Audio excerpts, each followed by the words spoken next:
família, né, da esposa Nájila, daqui de Cajobi, e um grande amigo meu, amigo pessoal, que pela primeira vez tem a oportunidade de trazer aqui para ministrar a palavra para nós. Gostaria que os irmãos dessem atenção ao que o Senhor tem a falar através dele, como tem dado a mim todo este tempo, todo esse momento em que estamos juntos. Vamos orar pelo pastor? Oremos, queridos. Feche seus olhos.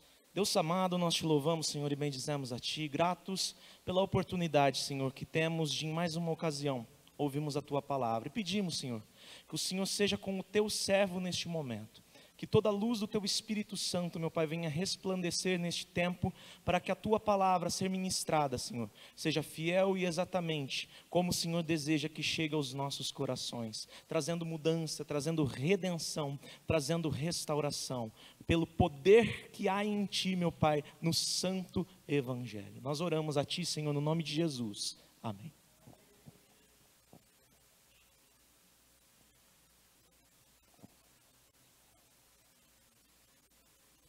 Graça e paz, amados irmãos. Amém. Quero pedir que vocês abram suas Bíblias comigo na carta de Paulo aos Filipenses, capítulo 1.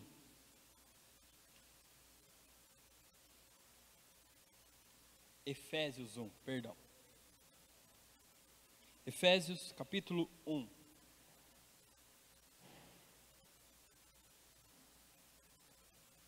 Nós vamos fazer a leitura dos versículos de 1 a 14, mas a nossa exposição será dos versículos de 1 a 6. É necessário nós fazermos a leitura dessa perícope toda, para que então a gente possa entender melhor os primeiros 6 versículos aqui da carta de Paulo aos Efésios. Todos acharam? Efésios capítulo 1, versículos de 1 a 14 diz o seguinte: Paulo, apóstolo de Cristo Jesus pela vontade de Deus, aos santos e fiéis em Cristo Jesus, que estão em Éfeso. Graça a vós e paz da parte de Deus nosso Pai e do Senhor Jesus Cristo. Versículo 3. Bendito seja o Deus e Pai de nosso Senhor Jesus Cristo, que nos abençoou com todas as bênçãos espirituais nas regiões celestiais em Cristo, como também nos elegeu nele, antes da fundação do mundo, para sermos santos e irrepreensíveis diante dele em amor, e nos predestinou para si mesmo, segundo a boa determinação da sua vontade, para sermos filhos adotivos por meio de Jesus Cristo, para o louvor da glória da sua graça, que nos deu gratuitamente no amado. Nele, em Cristo, o amado, nós temos a redenção, o perdão dos nossos pecados pelo seu sangue, segundo a riqueza da sua graça, que Ele fez multiplicar-se para conosco em toda sabedoria e prudência, e fez com que conhecêssemos o mistério da sua vontade, segundo a boa determinação que nele propôs, para a dispensação da plenitude dos tempos, de fazer convergir em Cristo todas as coisas, tanto as que estão no céu como as que estão na terra. Versículo 11.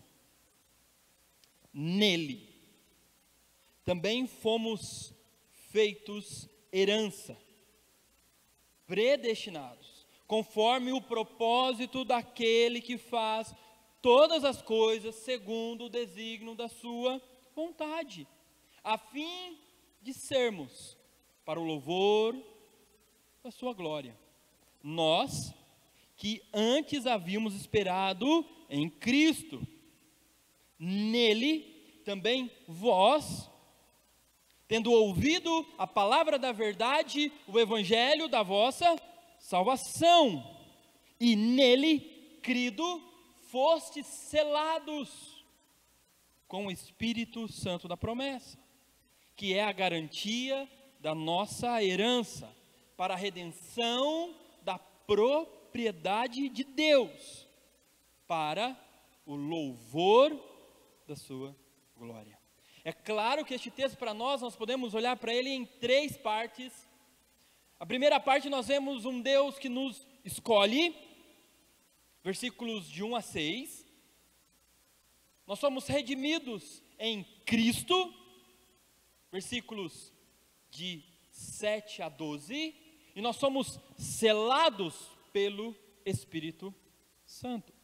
É claro já para nós, primeiramente, que este texto deixa o teor fundamental dessa carta já exposto, do qual Paulo vai fazer, por pelo menos claramente, em toda a sua carta, um sentido trinitário. Um Deus que escolhe, o Filho que redime e o Espírito que nos sela. Não apenas aqui, na oração de Paulo, já no capítulo 3, ele fala também de Deus o Pai, da pessoa do Filho e do Espírito Santo. Quando nos chama a unidade, no capítulo 4, ele diz: há um só Deus, um só Senhor, um só Espírito, sentido trinitário. Mas o que já fica claro para nós aqui, que há um foco na pessoa de Cristo. Se você viu este texto que nós lemos, as expressões que Paulo usa, já olhe comigo, versículos de 1 e 2. Paulo, apóstolo de Cristo Jesus, aos santos e fiéis em Cristo Jesus, a graça e voz da parte de Deus, o Pai, e do nosso Senhor Jesus Cristo. Ele vai dizer, nós somos eleitos nele, e essa expressão vai ser recorrente, apontando para Cristo. Nós somos redimidos, veja comigo o versículo 7, nele temos a redenção. Versículo 11, nele também fomos feitos herança. Versículo 13, nele também vós, tendo ouvido a palavra da verdade. Há uma centralidade de Cristo, da pessoa de Cristo. A carta inteira é isto, mostrando para nós que todo cristão, toda a igreja, tem os seus olhos na pessoa de Cristo Jesus. Só que não apenas isto. A carta aqui aos Efésios, além de nos dar essa cristologia profunda da pessoa e da obra de Cristo, ela também vai passar aqui a mostrar um problema na igreja de Éfeso, que era entre os judeus crentes e os gentios crentes, do qual no capítulo 2, Paulo vai trazer uma linguagem de inimizade, e ele vai dizer a respeito da separação e inimizade que havia entre eles, e por 3 vezes, no capítulo 2, ele fala da paz que nós temos com Cristo, para que então também tenhamos paz dentro do povo de Cristo, no meio do povo de Cristo. E esta paz, ele aponta para o Cristo crucificado, para aquilo que ele chama de reconciliação. O terceiro ponto muito importante, ainda doutrinário da carta, é o que já a palavra vai aparecer aqui no versículo 9, no sentido que ele diz aqui, que conhecêssemos o mistério da sua vontade. E essa palavra mistério, no capítulo 3, vai aparecer diversas vezes, e aqui o que Paulo quer mostrar para ele, como já está começando aqui, já nos primeiros versículos, a respeito do mistério de Cristo, revelado aos gentios, pela pregação do Evangelho no ministério de Paulo. E Paulo mostra a importância do seu ministério na pregação do Evangelho, para revelar a Cristo, e somente a Cristo. E ele mostra não apenas o caráter da sua pregação, mas também o caráter do seu ministério, ao ponto de ele dizer o seguinte, e já nos dá a indicação de onde ele estava escrevendo esta carta aos Efésios, da sua segunda prisão em Roma. E ele vai dizer, eu sou prisioneiro por causa de Cristo, por amor a vocês. Mas agora, então, os 3 primeiros capítulos, depois de mostrar de doutrina, e poderíamos ainda olhar para o capítulo 2 e vermos a natureza humana que ele diz para nós, e como também a natureza da salvação que é pela graça. E ele mostra doutrina, e doutrina. Mas a partir do capítulo 4, nós vemos como de comum aqui, Paulo faz em suas cartas, um chamado à prática da doutrina.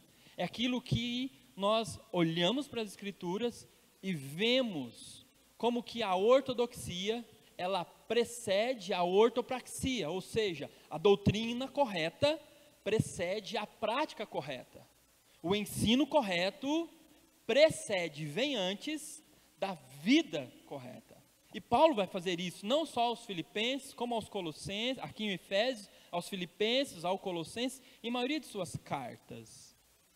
Mas há algo muito importante aqui, que nós vamos encontrar em Paulo, tanto aqui como em outras cartas, é que além da ortodoxia e da ortopraxia, da vida correta, ou da doutrina correta para a prática correta, ele tem o que nós chamamos de ortopraxia, o coração correto. E nós vamos ver de como que o Evangelho, a palavra da verdade, aquilo que nos salva, é o único que pode tocar o coração humano. Então, entre a ortodoxia e a ortodoxia e a ortopraxia, essa ortopatia, coração correto. Nós vamos entender como que esse problema da igreja de Éfeso é resolvido, porque o que pode mudar corações a não ser apenas o Evangelho e o seu poder. E então, Paulo passa a falar da prática correta nos últimos 3 capítulos. O capítulo 4, nós já vemos ali o chamado à unidade. Aonde antes ele fala da unidade, ele fala da unidade da Trindade. Há um só Deus, um só Pai, um só Senhor, um só Espírito, uma só fé, um só batismo. E então ele vai nos chamar a santidade, e é onde ele vai citar, por exemplo, falar que nós temos que despir do velho homem e nos revestir de um novo homem, mostrando como que essa santidade no interior do coração do crente. No capítulo 5, o que nós vemos agora é que Paulo não faz aquele dualismo, aquela divisão que nós fazemos de mundano e secular, daquilo que é sagrado. Nós distinguimos, nós sabemos o que é mundano, secular, e sabemos o que é sagrado. Mas nós não dividimos, porque o cristão, ele deve ser santo em todas as esferas da vida, e a sua cosmovisão em toda a vida. Por isso ele começa chamando os cristãos, no capítulo 4, versículo 17, até o capítulo 5, versículo 14, a uma vida santa no mundo. E ele vai lembrar como nós éramos, como nós vivíamos, nos prazeres da carne, mas vocês não são mais assim. Por quê? Porque vocês agora têm um novo homem, vocês é uma nova criatura, vocês nasceram de novo. E esse sentido de nascer de novo, de um novo homem, já aponta para a ação do Espírito Santo, dos selados pelo Espírito, que nós lemos no capítulo 1, do versículo 13. Então, santos no mundo, mas também nós somos chamados aqui por Paulo a sermos santos no lar. É onde ele vai mostrar que todos nós, no capítulo 5, versículos 18 a 23, ao falar que nós não devemos nos embriagar com o vinho no qual há dissolução, mas enchei-vos do Espírito Santo, ele vai dizer que nós temos que estar todos debaixo do temor de Cristo, olhando para o lar. E ele vai dizer então, vós mulheres, no versículo 23, 24, 23, sejam submissas aos vossos maridos como ao Senhor. No versículo 25 do capítulo 5, vós maridos, amai as vossas esposas como Cristo amou a igreja. No capítulo 6, versículo 1, ele olha para os filhos, vós filhos, em tudo, sede obediente aos vossos pais como ao Senhor. E ele vai olhar para os servos, e vós servos, fazei tudo correto aos vossos senhores como ao Senhor. E então ele termina mostrando aqui para nós como também nós somos santos na vida da igreja, santos no mundo, santos no lar e santos na igreja.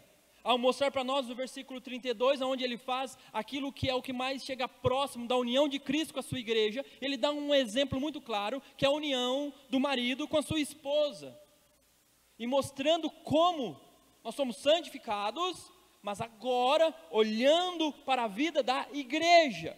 Então nós não separamos, nós distinguimos.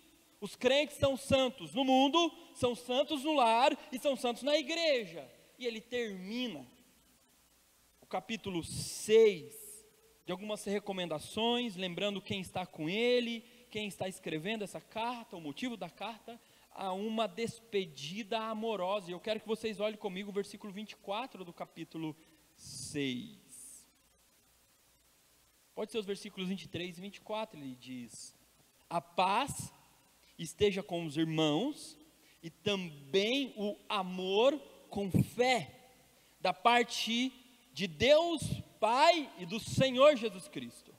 A graça esteja com todos os que amam nosso Senhor Jesus Cristo com um amor que não se abala. É assim que ele termina esta carta com suas recomendações finais a respeito de um amor que jamais acaba.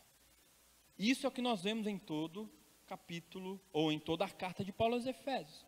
Mas o capítulo em exposição, versículos 1 e 2, o que nos diz aqui no capítulo 1?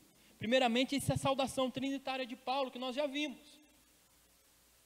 É assim que Paulo, ele começa dizendo a respeito do seu chamado como apóstolo, e aqui ele já dá evidências daquilo que é os crentes, que eles são tanto santos quanto fiéis, e eles são fiéis em Cristo e por causa de Cristo. Não pode haver crentes que não sejam santos. E aqui nós já podemos olhar o seguinte, que tanto a salvação em Cristo, quanto a santidade em Cristo, são duas coisas inseparáveis. Se nós somos santos, é porque somos salvos, e se somos salvos, logo nós somos santos. E ele dá outra característica da fidelidade, que nós somos homens e mulheres fiéis em Cristo. E então ele deseja a graça e a paz, e ele novamente mostra a pessoa de Deus, que ele aqui vai chamar de Pai, e também agora ele chama Jesus de Senhor. E esse Kyrios dessa palavra aqui, Senhor, já aponta para aquele que é o supremo, o excelso, que está acima de tudo e de todos, que é Cristo.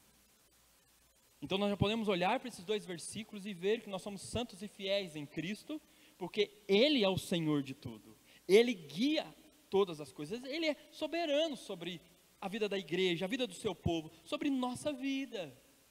Então aquilo que está motivando-nos a sermos fiéis, constantes, santos, é Cristo, nossos olhos nele, somente nele. Então agora nós começamos a ver aquilo que Paulo vai dizer, como nós vimos, os três grandes pontos desses versículos, agora de 3 a 14. Nós somos eleitos por Deus, redimidos por Cristo e selados com o Espírito Santo. Então, como ele começa o versículo 3, nós somos eleitos por quem? Por Deus.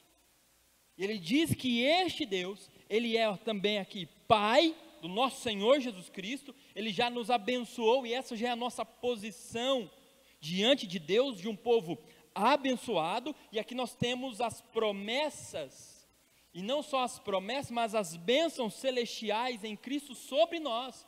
Aquilo que ele havia feito já está sobre o seu povo. Então agora ele diz, como também nos elegeu nele.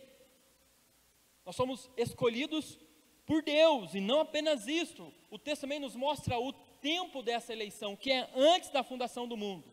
Antes da fundação do mundo, o texto já está nos colocando aquilo que podemos chamar da eternidade passada, que Deus, em seu conselho supremo, na sua vontade soberana, amorosa e graciosa, ele escolheu indivíduos para que chegassem, então, no tempo presente, na salvação em Cristo.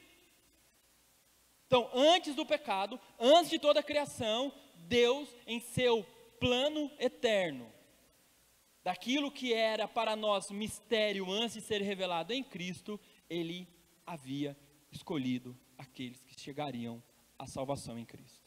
E não apenas isso, ele já nos dá duas evidências daqueles que são os eleitos. e nos mostra tanto uma evidência quanto um propósito, para sermos santos e irrepreensíveis. Santidade aqui tem dois sentidos. Nós podemos olhar santidade no sentido que nós somos separados por Deus e para Deus. O povo de Deus, os crentes, aqueles que foram escolhidos, Deus os separou para si mesmo. Mas não apenas isso, santidade, além de separação, também significa que nós estamos sendo conformados ou moldados. E moldados à imagem e semelhança agora de Cristo Jesus.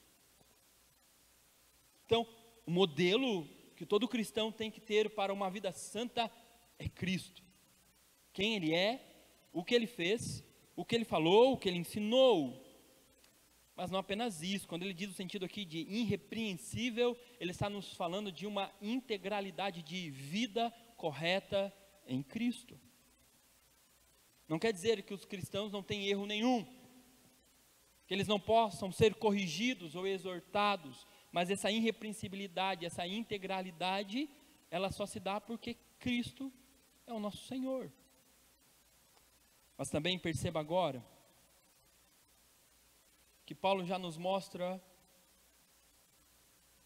um ato divino, ao dizer para nós, que nós somos santos e irrepreensíveis, e o texto diz, diante dele em amor. E esse restante desse texto, já nos mostra primeiramente, que o ato da eleição divina é um ato amoroso. Por um instante pense nesse texto, ao sabermos que Deus nos escolheu porque Ele nos amou, e se esta eleição dá antes da fundação do mundo, é até mesmo antes do próprio pecado, só que este Deus Criador e Senhor de tudo, antes mesmo do céu, da lua, das estrelas, do mar, de toda a terra, de todos os seres viventes, em seu amor eterno, Ele nos escolheu. Então nós podemos saber se nós estamos aqui hoje, crentes em Cristo, é porque Deus nos escolheu em Cristo, e aqui nós sabemos que nós somos amados por Deus. Mas o texto também nos mostra que nós vivemos diante dele em amor. O nosso amor por Deus e ao próximo é uma resposta, porque Ele nos amou primeiro. E este amor, manifesto na cruz e derramado pelo Espírito em nosso coração, tem como fonte a eternidade do próprio Deus e em Deus mesmo. Mas o texto também nos mostra que essa eleição é por predestinação. Ele já nos deu um destino de antemão. E é interessante que o texto, ao dizer, nos predestinou para si mesmo, Paulo depois vai mostrar que esta predestinação, esse destino de antemão, não é apenas para a obra da redenção, mas é para o próprio Deus. Por isso ele diz para si mesmo. Ou seja, aquele que nos escolheu em Cristo, nos destinou para sermos dele mesmo. E aqui, não apenas aqui, mas em outros versículos, vai nos mostrar a respeito da nossa segurança, que nós somos de Deus, que aquele que nos escolheu e nos salvou em Cristo, jamais deixará que nenhum de nós se perca. E também, além da eleição ser um ato amoroso, é um ato soberano. Vocês podem olhar comigo ainda no versículo 5, vai dizer, segundo a boa determinação de sua vontade. Algumas versões mais antigas, vai aparecer a palavra beneplácito. E beneplácito significa tanto uma determinação de sua vontade, ou o prazer na sua própria vontade. Ou seja, esse ato soberano de Deus aqui, nos mostra que a obra da salvação, que começou no ato eletivo de Deus, antes da fundação do mundo, nos dando um destino de antemão para Ele mesmo, é um ato soberano. E nós podemos aqui verbalizar como Jonas, a salvação pertence ao Senhor. E então ele também vai dizer de um outro propósito, além de ser santos e irrepreensíveis diante dele em amor, agora ele diz, é para sermos filhos adotivos por meio de Jesus Cristo. E aqui está a doutrina da adoção. que todos os crentes, aqueles escolhidos, salvos, regenerados, que então têm fé e arrependem seus pecados e são salvos por Cristo e em Cristo, eles nascem de novo, se tornam filhos de Deus, de criaturas para filhos de Deus, e que agora que são filhos de Deus, eles têm Cristo Jesus como seu irmão mais velho. E não apenas isto, se nós somos filhos adotivos de Deus, o mesmo amor que Deus o Pai tem pelo Filho, Ele tem por nós. A mesma herança de Deus o Pai dada a Cristo, as riquezas da glória, Ele dá a nós, porque é isso que Paulo vai dizer no capítulo 8 de Romanos, ao falar sobre a doutrina da adoção. A conclusão de Paulo é que nós somos herdeiros de Deus e co-herdeiros com Cristo. Ele vai dizer que se com Cristo nós sofremos, com Cristo nós seremos também glorificados. E isso é uma riqueza. Por isso que ele vai dizer, por exemplo, para nós, no versículo 7, segundo a riqueza da sua graça. Isso é muita riqueza. A graça maravilhosa. Então o texto, versículo 6, além de mostrar para nós agora o propósito sublime e excelso, que é para o louvor da glória da sua graça, que por 3 vezes ele vai usar essa expressão. No versículo 12, para o louvor da sua glória, e no versículo 14, na última parte, para o louvor da sua glória, mostrando que o propósito final de todas as coisas, e de maneira especial na obra da redenção, daquele que ele escolheu, predestinou, salvou, justificou e glorificou, é para que glorifiquem a Deus o Pai, por causa de Cristo Jesus. E percebam agora, que esse ato da eleição divina, além de ser um ato amoroso e soberano, também é um ato gracioso, é uma obra da graça de Deus. Olha como ele diz que nos deu gratuitamente, ele chama aqui Jesus de amado.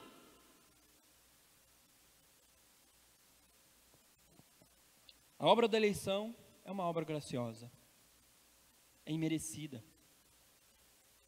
Não há méritos, não há vontade humana, não há recompensas humanas, não há obra humana alguma a acrescentar na obra da redenção. Porque a obra da redenção, nós paramos para pensar na nossa salvação apenas no dia em que nós recebemos a Cristo como Senhor e Salvador, não é? Mas não. A obra da salvação e da redenção, o início dela é em Deus, nele escolhendo graciosamente aqueles que conheceriam a Cristo, seriam salvos por Cristo. E isto agora, além de ser uma obra graciosa, e é necessário lembrarmos que aqui está aquele texto tão conhecido, né? Na carta aos Efésios, versículo 8 do capítulo 2, que somos salvos pela graça, mediante a fé, e isto não vem de vós, é dom de Deus, é dádiva, e essa dádiva que dá é algo gracioso, gratuito por nós. Mas agora ele chama Jesus de amado. Interessante, Paulo, ele vai chamar Jesus, de Senhor, de Cristo, mas aquele amado, aquele que o próprio Deus diz, o meu filho em quem me comprazo, o meu filho amado, é aquele que morreu por nós, é aquele que nos amou e amou até o fim, é aquele em quem Deus e por meio dele, Cristo, demonstrou que nos ama. É assim que Paulo diz, por exemplo, em Romanos 5,5, Deus demonstrou ou provou o seu amor para conosco, pelo fato de ter Cristo morrido por nós, sendo nós ainda pecadores. Então, o que esse texto a respeito da eleição está nos ensinando? Eu sei que tem muitos questionamentos a respeito dessa doutrina. E aqui nós vamos responder algumas dessas perguntas que nós fazemos sempre. Mas algo que nós temos que deixar de lado é que doutrina como esta, de eleição ou predestinação, não é doutrina que divide. que divide a igreja. Outras coisas dividem a igreja. Orgulhos, pecados, má compreensão da boa doutrina. A boa doutrina não divide. Nós vamos ver o que essa doutrina ensina e o que ela gera em nosso coração para vivermos. Então, na doutrina deste texto, nós vamos aprender que a doutrina da eleição, além de ser um decreto amoroso, como o texto está dizendo, gracioso e soberano, então a eleição, ela é um ato da livre graça e da vontade soberana de Deus em escolher antes da fundação do mundo todos aqueles que seriam salvos por meio de Jesus Cristo e selados pelo Espírito Santo para uma vida de adoração e glorificação. Lembra o que Paulo diz? Para o louvor da glória da sua graça, para o louvor da sua glória e para o louvor da sua glória. Só que não apenas isto, como um propósito sublime e último de todas as coisas, que é a glória de Deus. Só que também Paulo nos ensinou que a eleição está em plena harmonia com a evangelização, com a proclamação do Evangelho. Olhe comigo o versículo 13 de Efésios 1. Nele, também vós, tendo ouvido a palavra da verdade, o Evangelho da vossa salvação. Ou seja, o mesmo Deus, em seus decretos que ordena os fins, também ordena os meios. Se os fins é chegarmos à salvação em Cristo, porque Ele nos escolheu, qual é os meios? A proclamação do Evangelho. Então, uma das perguntas, quando ouvimos uma doutrina como esta, o seguinte: já que Deus escolheu quem seria salvo, para que pregar o Evangelho? Os eleitos não virão de qualquer maneira? A resposta é: eles virão, mas não virão de qualquer maneira. Eu e você fomos atraídos por causa do quê? Por causa da beleza do Evangelho, por causa de Cristo, que o Evangelho anuncia, da obra da redenção que o Evangelho proclama. O que abriu os nossos olhos, o que abriu os nossos ouvidos, o que atraiu-nos, não foi o próprio Cristo, porque alguém pregou a nós o Evangelho? Os eleitos não virão de qualquer maneira, eles virão pela pregação do Evangelho. Então, eleição e evangelização estão em plena harmonia. Alguns vão dizer: não, essa doutrina da eleição é um balde de água fria na chama da evangelização. Não! Não! O único balde que a eleição coloca na evangelização é de gasolina, é fogo, é chama, arde o coração de pregar continuamente o Evangelho. Porque é por causa da doutrina da eleição que o Evangelho, quando nós pregamos, vai sempre efetuar o seu poder. Porque Deus tem os seus eleitos no mundo, como um dia nós estávamos no mundo, amando o mundo e odiando a Deus. Mas alguém falou do Evangelho, da graça, da palavra, da verdade, e nós cremos. Eu sei que nós somos tentados a dizer: eu criei porque eu quis. Claro. Mas a beleza dessa doutrina, que nós cremos, porque fé nos foi concedida, porque Ele nos escolheu. Não é assim que Paulo vai começar dizendo na sua primeira carta aos Tessalonicenses? A fé que é dos eleitos.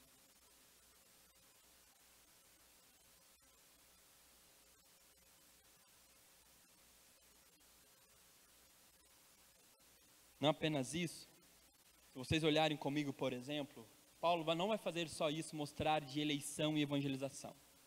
Eu quero ver alguns textos paralelos, como que Paulo faz isso outras vezes. Veja o que ele vai dizer, por exemplo, em Romanos, capítulo 9, versículo 11.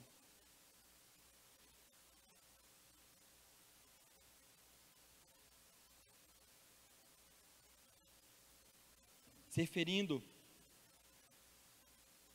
aqui nesse texto a Jacó e Esaú, ele vai dizer: pois os gêmeos, Jacó e Esaú, ainda não tinham nascido e nem praticado bem ou mal, para que o propósito de Deus segundo a eleição permanecesse firme, não por causa de obras, mas por aquele que chama. Aí você pergunta, mas aonde está o evangelho nisso? Nós não podemos ler Romanos 9 sem o capítulo 10 e 11, onde Paulo vai tratar a respeito do papel dos judeus, da eleição e dos judeus, ou o papel dos judeus na nova criação, ou na obra da redenção. E como ele vai falar para nós no capítulo 10, no versículo 15? E como pregarão se não foram enviados? E agora ele cita Isaías 52, versículo 7. Ele vai dizer, como são belos os pés dos que anunciam coisas boas. Isso é fantástico. O Deus que escolhe é o Deus que ordena que preguem. E a conclusão que você pode ver no versículo 17, que a fé vem pelo ouvir, e ouvir a palavra de Cristo. Então, como podemos nós crer numa doutrina bela como esta, fantástica como essa, maravilhosa, amorosa como nós já vimos, e soberana, e ficarmos calados?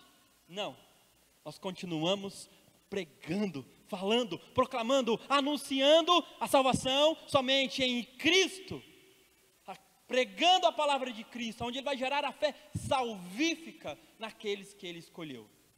Mas há algo importante, nós não sabemos quem são os eleitos. Nós podemos ter evidências de quem são os eleitos depois que eles são salvos. Santidade, irrepreensibilidade, sabedoria, prudência, o fruto do Espírito, ok? Mas enquanto eles estão no mundo, a nossa ordem, em plena harmonia com esta doutrina, é pregar o Evangelho a toda criatura, conforme Marcos 15:16. É fazer discípulos em todas as nações, conforme Mateus 28:19-20. É sermos testemunhas, Jerusalém, Judéia, Samaria e até os confins da terra, conforme Atos 1:8. Não apenas isso. Então, nós já vimos que eleição e evangelização estão em plena harmonia. Poderíamos trazer isso para a história da nossa igreja, da nossa tradição batista. Por exemplo, aquilo que hoje nós chamamos de Junta de Missões Mundiais, ela se dá início a alguns homens que eram chamados de batistas particulares no século XVI. Os batistas particulares é aquilo que eles chamavam de calvinistas, os calvinistas do século XVI, de onde nós somos procedentes como igreja, como história de igreja. Poderíamos falar, por exemplo, de William Carey, conhecido como o pai de missões modernas. E o slogan de William Carey para ir às Índias, a um povo ímpio, pregar o evangelho era: eu irei às Índias, porque Deus tem os seus eleitos. Aí você pergunta, mas quem sustentava William Carey com 17 libras? Um outro pastor signatário da confissão de fé, da primeira confissão de fé de Londres, de 1644, chamado Andrew Fuller. Fuller, Benjamin Kish, John Norcott, John Knowles e tantos outros batistas particulares que sustentaram a obra missionária daquilo que ele chamava de missões estrangeiras. Percebam, missionários sendo enviados. Talvez você diga, eu não vou crer nessas coisas de calvinista. Eu estou falando das escrituras, para nós aqui essa noite. O primeiro missionário protestante no Brasil, enviado por quem, meus irmãos? João Calvino. Se não me falha a memória, agosto de 1531. 1551.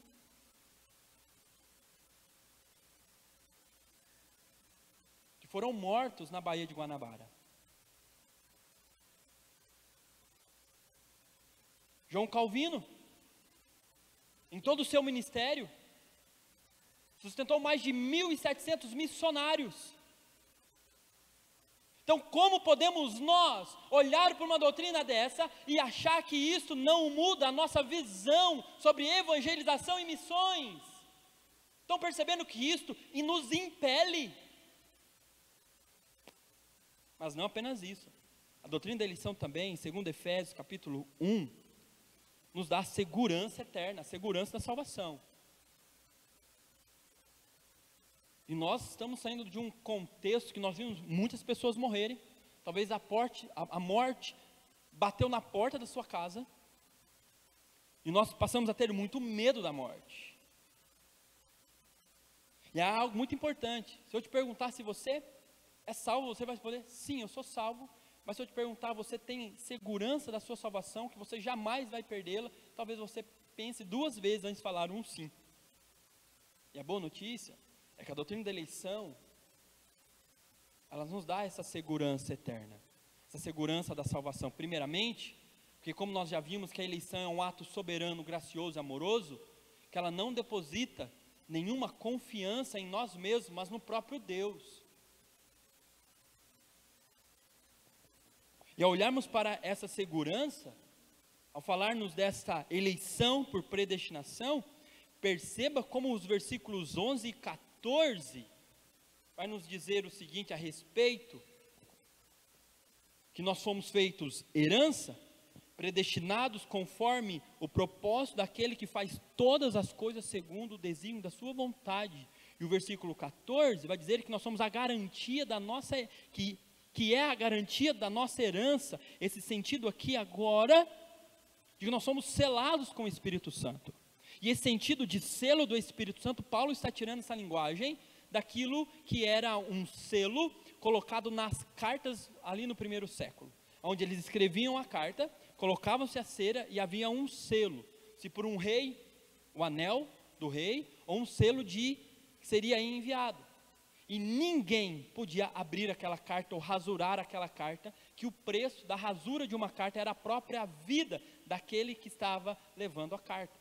Ou seja, a carta tinha segurança daquele que enviava e daquele que recebia. Tinha segurança do destinatário ao remetente.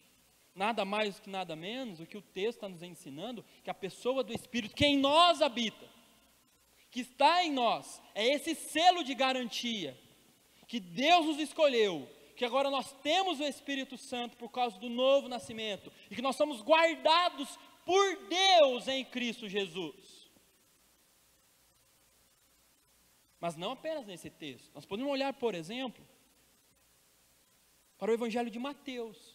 Se você olhar o Evangelho de Mateus, capítulo 24 do sermão, o último sermão, o sermão a respeito das últimas coisas, por 3 vezes, Jesus vai falar a respeito da eleição. E quando então nós olhamos o final de Mateus, capítulo 25, ainda ele falando desse sermão, ele fala dessa segurança para os crentes.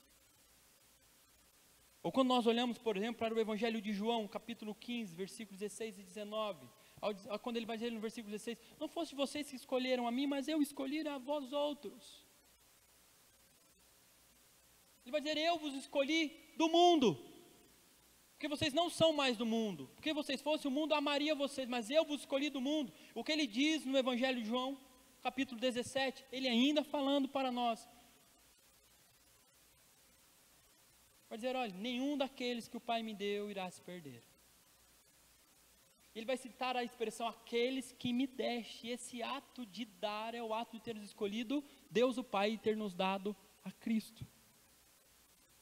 Ou ainda, quando nós olhamos, por exemplo, para Romanos, capítulo 8, versículo 30. E esse texto eu quero que vocês olhem comigo, tanto na Bíblia de vocês, como no texto aqui atrás de nós, para nós vermos como que a doutrina da eleição nos dá uma segurança eterna.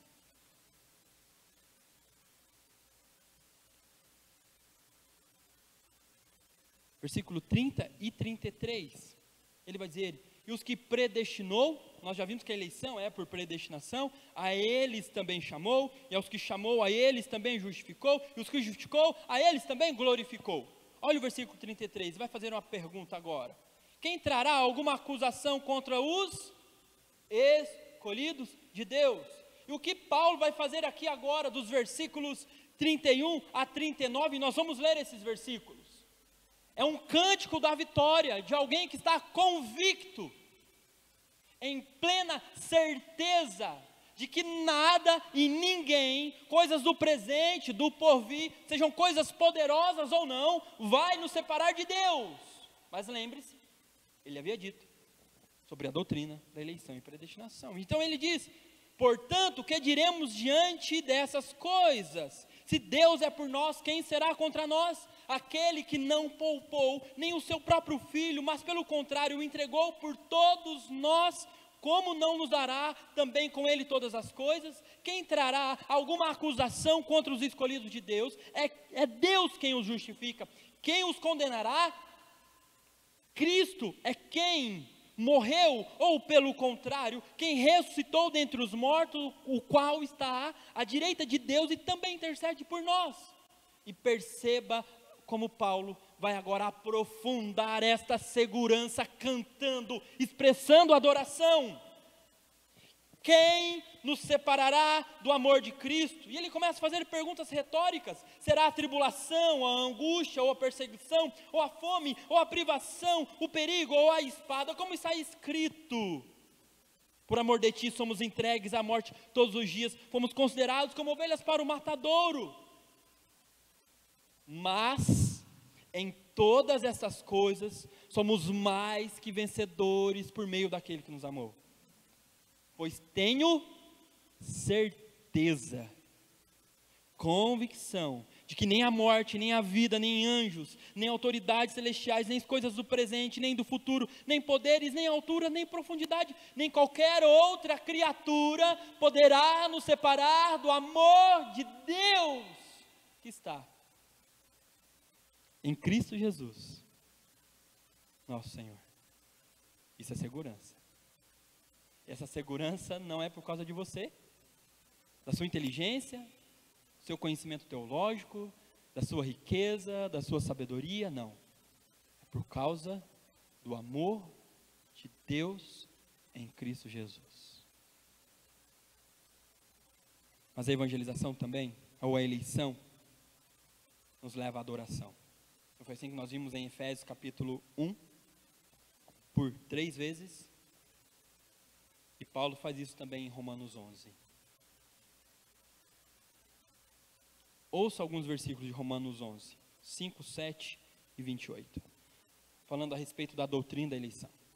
Assim, pois, também no tempo presente, restou um remanescente segundo a eleição da graça. Versículo 7.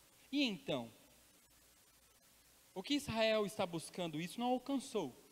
Mas os eleitos o alcançaram, e os demais foram endurecidos. Versículo 28.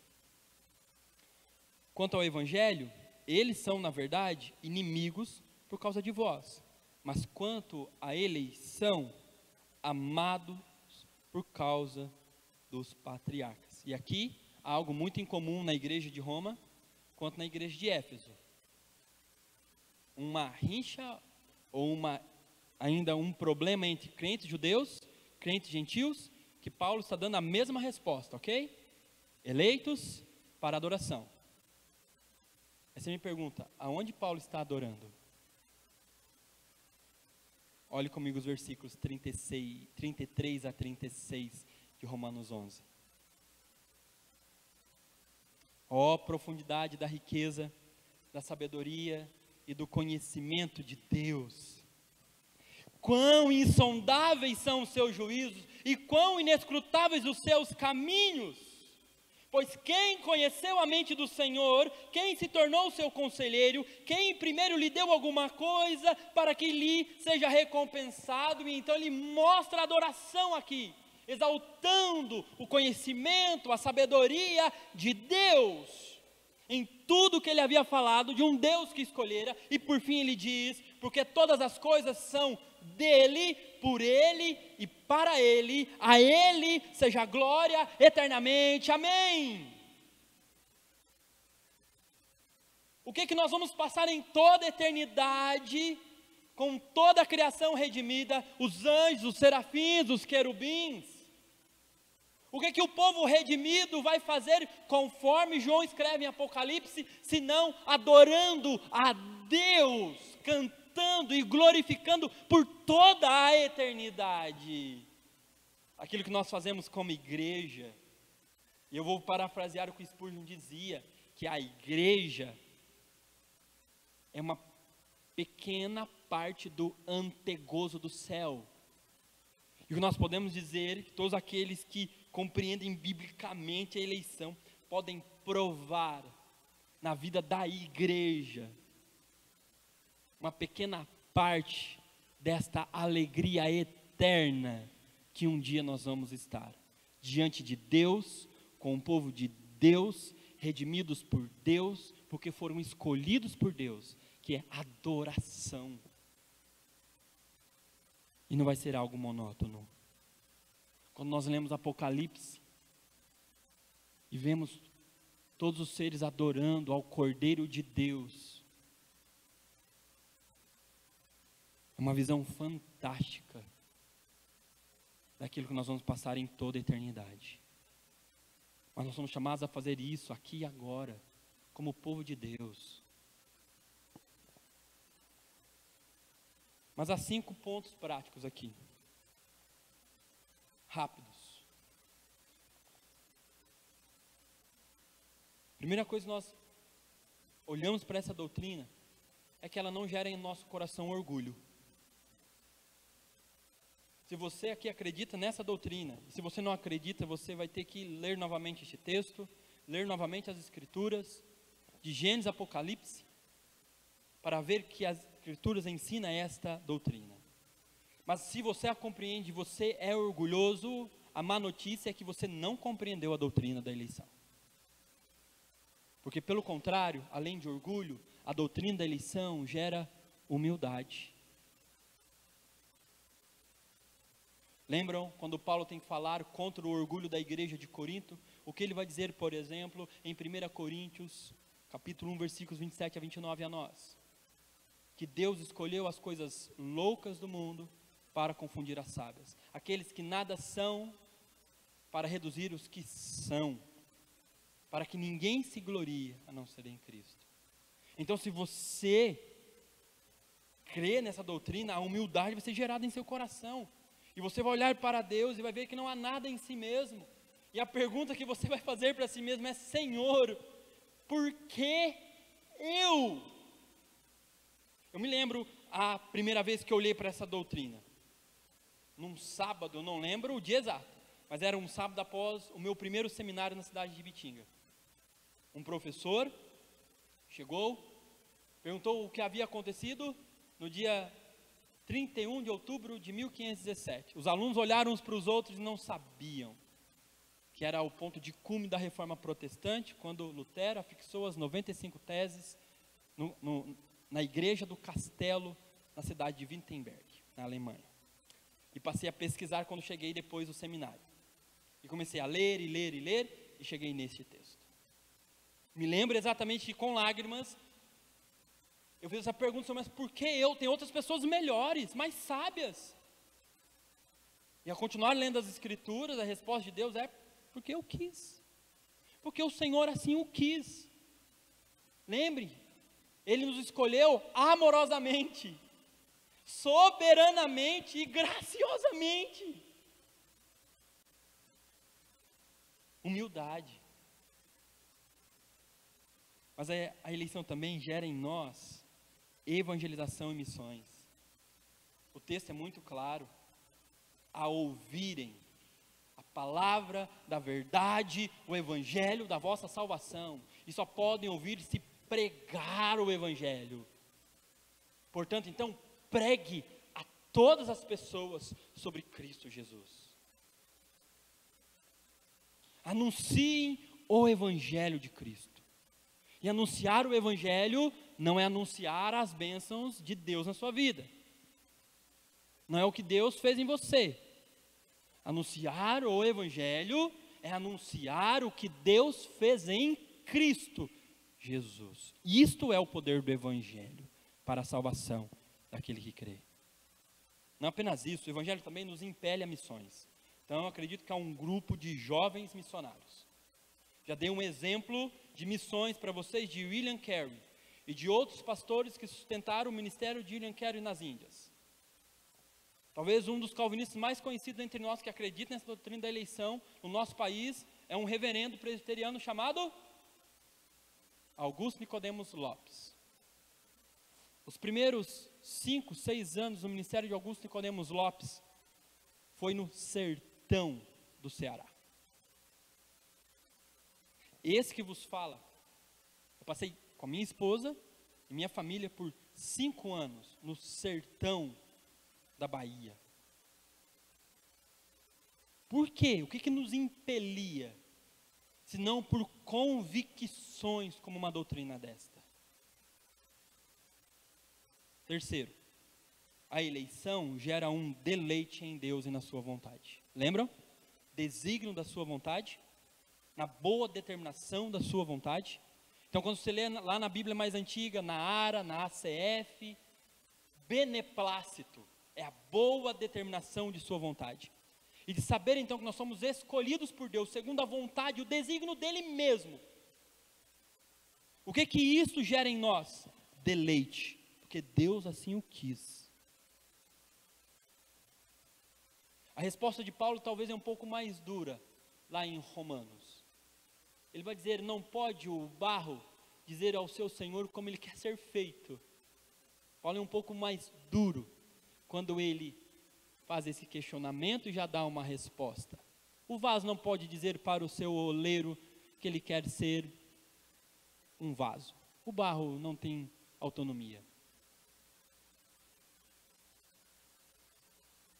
Mas aquele que tem o barro nas mãos sabe o que está fazendo. E essa é a nossa convicção, que nós estamos nas mãos de um Deus soberano, Criador e Senhor de tudo. E o que isso gera nos crentes? Deleite. Olhe toda a confusão que nós vivemos e ainda estamos vivendo neste mundo, pós-pandêmico. Olhe para o nosso país. Olhe para este mundo em guerras, conflitos, destruições. O que o crente tem em segurança? Aonde está ela? Onde está o deleite do crente? A não ser em um Deus soberano. Ou seja, ainda que todas as coisas fujam do nosso controle, e aqui é algo muito prático para você, meu irmão e minha irmã que estão me ouvindo, talvez o seu casamento está indo de mal a pior, talvez os seus filhos não estão te obedecendo,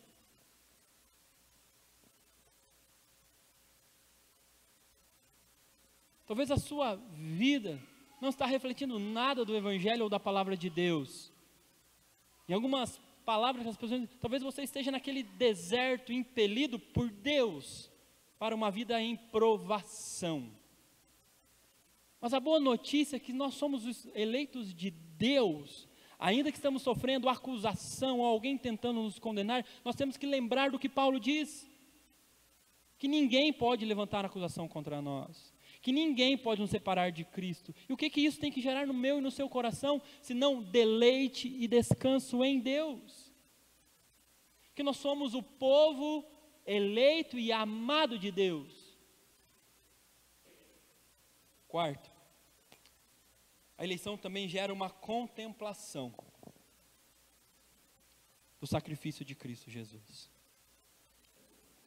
Se nós olhamos para Efésios 1:7, ele nos revelou o mistério, mas ele também deu a nós aquilo que Paulo vai chamar de a riqueza da graça.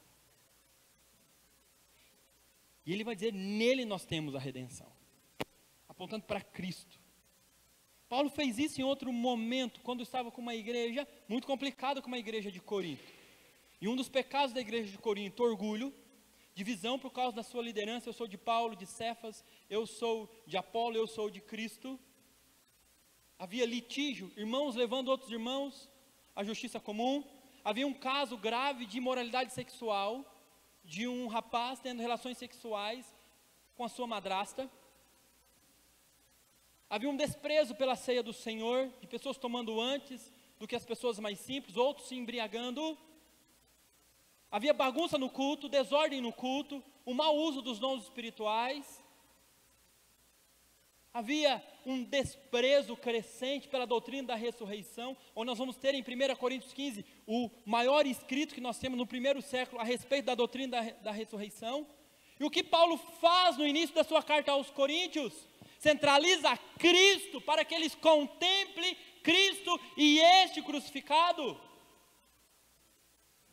Por isso vai dizer que a palavra da cruz é loucura para os que se perdem, mas para nós que somos salvos, o poder de Deus.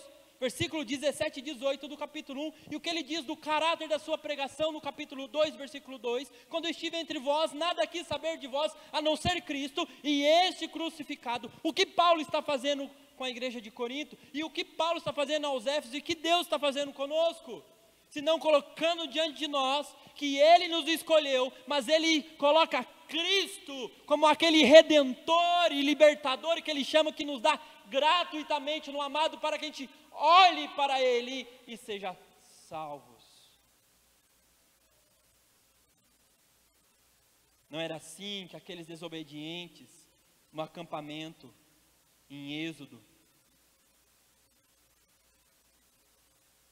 por blasfemarem contra Deus e Moisés, seu servo, são picados por cobras venenosas, e Moisés ora a Deus, e a ordem de Deus é: levante uma serpente no meio do arraial, aquele que olhar para ela será curado. E o que Deus fez em Cristo? Nós, que estávamos mortos em nossos delitos e pecados, com a pior de todas as doenças, inimigos de Deus, filhos da desobediência, amando o mundo e odiando a Deus,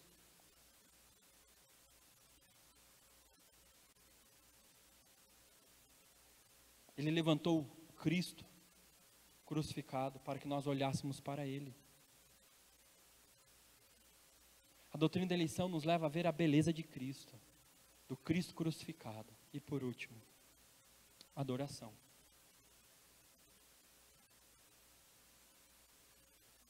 A eleição nos impele a adorar um Deus soberano, a um Deus gracioso, a um Deus amoroso. Porque lembre-se que todos aqueles que Ele escolheu virão por causa do Evangelho, chamados eficazmente. Toda a nossa inimizade contra Deus, ela já caiu, e de outros cairão, mas por causa de Deus. De forma irresistível, a graça de Deus vai nos atrair para ver a beleza do Evangelho de Cristo, para que sejamos salvos. E o que aqueles que são salvos vão fazer de eternidade a eternidade? Adorar por toda a eternidade. Que o cântico nosso, queridos, seja o mesmo dos moravianos, quando queriam pregar o Evangelho aos escravos. Por algumas vezes eles pediram aos donos dos escravos que queriam ir, e eles foram impelidos, e os donos dos escravos disseram aos moravianos: vocês só podem ir se vocês forem escravos. Ou seja, os moravianos se venderam a si mesmos como escravos para pregar o Evangelho a outros escravos. Enquanto subiam um navio, eles olharam para os seus familiares, acredito que chorando e outros alegres, mas eles verbalizaram aquela frase tão conhecida: que o Cordeiro receba toda a glória devida ao seu sacrifício. Que assim sejamos nós também, que preguemos o Evangelho, anunciemos o Evangelho, para que Cristo receba toda a glória por toda a eternidade. Senhor, Deus unitriuno, graças te damos por ter nos escolhido,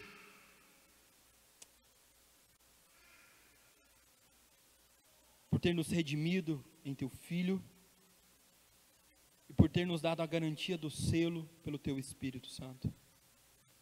Graça e glória te damos, Senhor. guarda-nos em Ti mesmo, que nós possamos glorificá-lo, adorá-lo, por uma obra tão graciosa, amorosa e soberana como esta.